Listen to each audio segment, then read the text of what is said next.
તો નમસ્કાર દર્શક મિત્રો, સમાચાર આવી રહ્યા છે અમીરગઢથી. બનાસકાંઠા જિલ્લાના અમીરગઢ તાલુકાના ખારા ગામમાં 7 દિવસથી વરસાદી માહોલ સર્જાયો.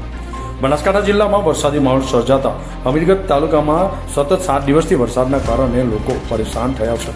વરસાદ આવતા ખેડૂતોને બાજરી અને મગફળી જેવા પાકમાં નુકસાન થવાની ભીતિ સેવાઈ રહી છે.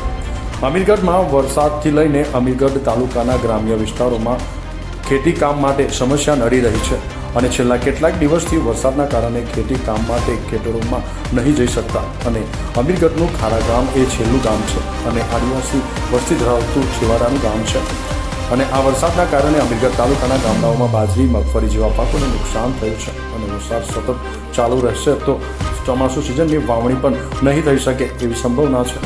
અને ઉનાળો સિઝન અને ચોમાસું સિઝન બંને સિઝન ખેડૂતો માટે નિષ્ફળ જશે તેમ લાગી રહ્યું છે.